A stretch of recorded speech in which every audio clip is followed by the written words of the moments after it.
Hello, welcome to Revenant Reads. I'm Vin, and today for Book Trek 2021, we are looking at Star Trek Voyager, The Final Fury by Dafydd Hugh.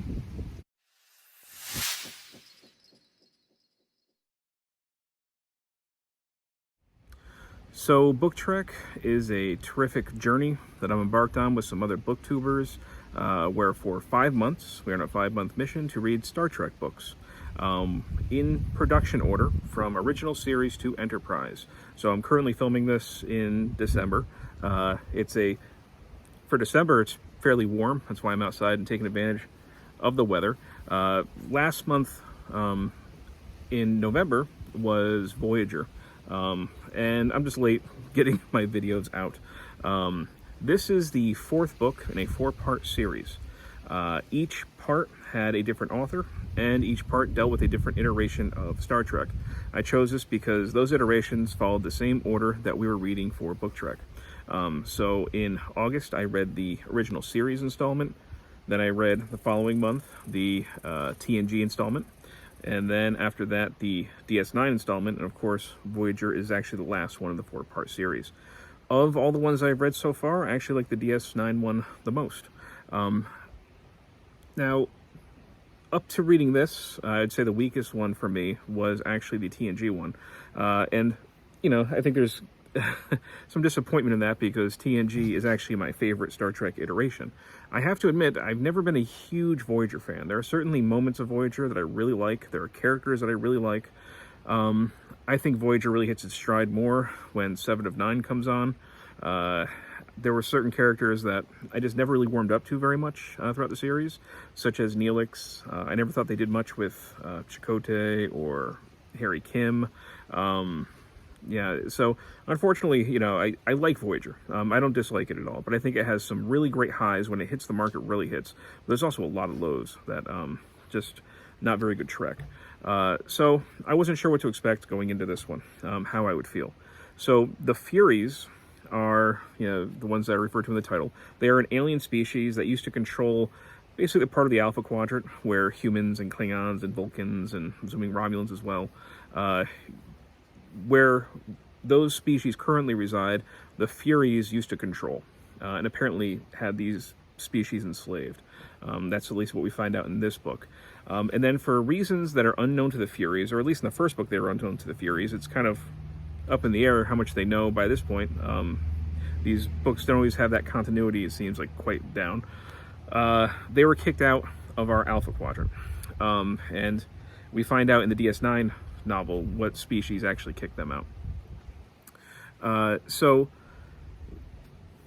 the first book of the series, in TOS, we're introduced to the Furies. There's a confrontation with a Fury captain in his ship and Kirk.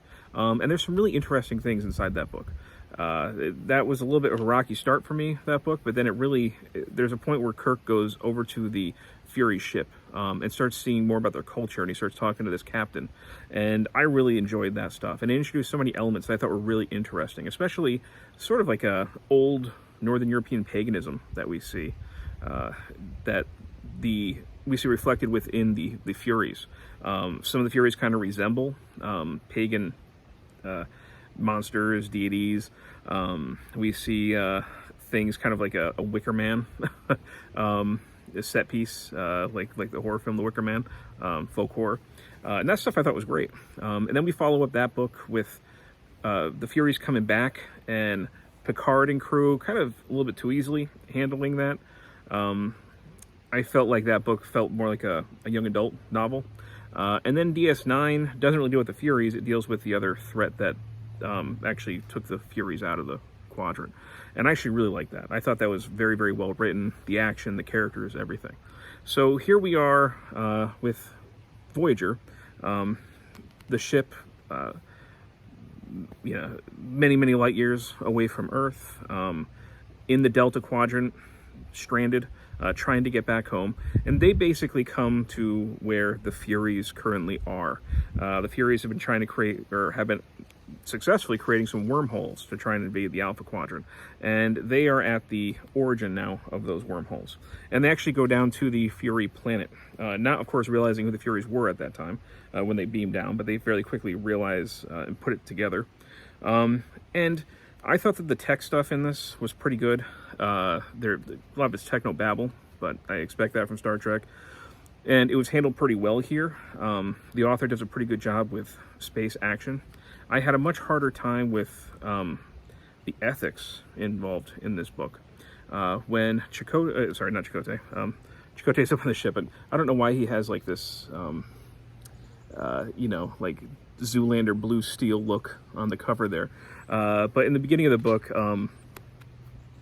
Catherine Janeway, Neelix, and Tuvok beam down to the planet, and they come across these what end up being Furies, and Janeway and Tuvok react with very strong emotional alarm, where they're incredibly frightened, and this triggers somehow in Tuvok like a DNA memory to open up, so he can remember something about the Vulcan species from thousands of years ago when they were enslaved by one of the various species that makes up the Furies.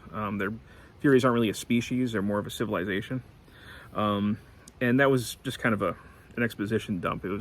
I wasn't crazy about that part, but they keep talking about the Furies in this as though they're unstoppable if they made it to the Alpha Quadrant, that they would enslave the Alpha Quadrant if they allowed them to go through. So Janeway basically resolves to destroy the planet. They realize that they're going to try and take the planet itself through a wormhole to the Alpha Quadrant.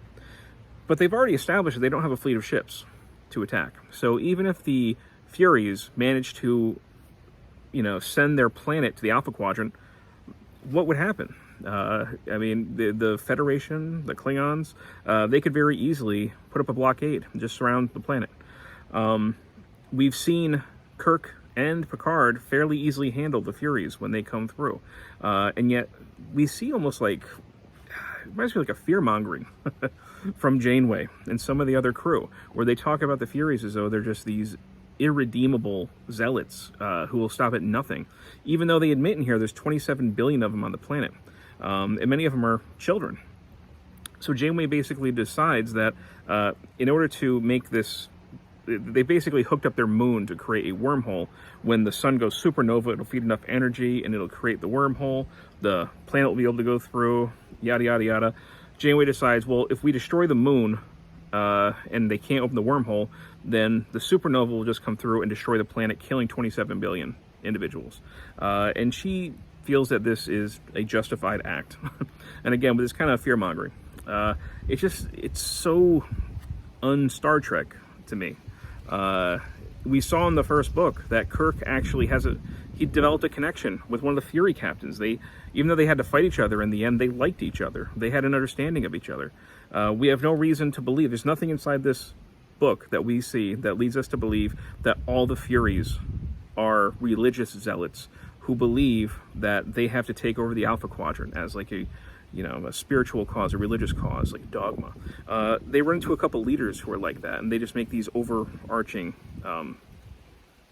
conclusions, along with Tuvok's 5,000-year-old memories,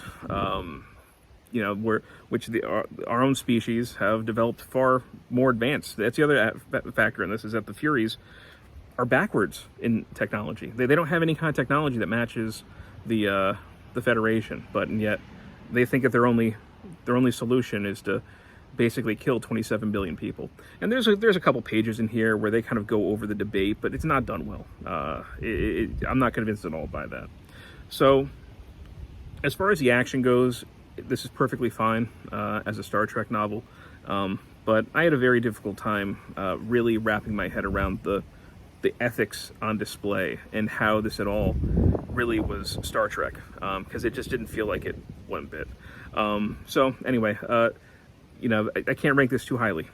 It's not necessarily badly written, but again, I had a tough time with where they decided to take the story. And also, overall with the series, I'm kind of disappointed that so many interesting things that they introduced in the first book, like their culture, like the Furies wear these poppets that represent their souls and all their experiences in life. And, you know, what about that Wicker Man that we saw in the first book? What about those kind of, you know, old pagan connections? All those things I think would have been really interesting to explore. And we could have had situations where, you know, Janeway's crew is maybe talking with, you know, Furies who dissent, who are more like the captain that we saw in the first book, who don't believe. Maybe, you know, we could have had a little more of a diplomatic solution, or we could have just stranded the island, stranded the planet as though it was an island and blockaded it. I think the best option actually would have been to let the planet go through, because they couldn't have done anything when they got to the Alpha Quadrant. They still would have just been a species stuck on a planet. You know, anyway, I'm rambling at this point, but not the best conclusion for me to the series. I think other people who read it will probably enjoy it quite a bit better. So if I had to rank these, I would say that my favorite one was the DS9 installment. Then I liked the first TOS installment next, and I'm kind of this is kind of even to me with the TNG installment for different reasons, but they were definitely the two that I didn't care for the most. But anyway, that's my second Voyager pick from November. For Book Trek, it's December. I'm now going on to my Enterprise pick, and that'll conclude the year. So if you've been following along, you know, thank you, of course. And if we have Book Trek 2022, I hope you'll be able to join. So anyway, thank you, BookTube.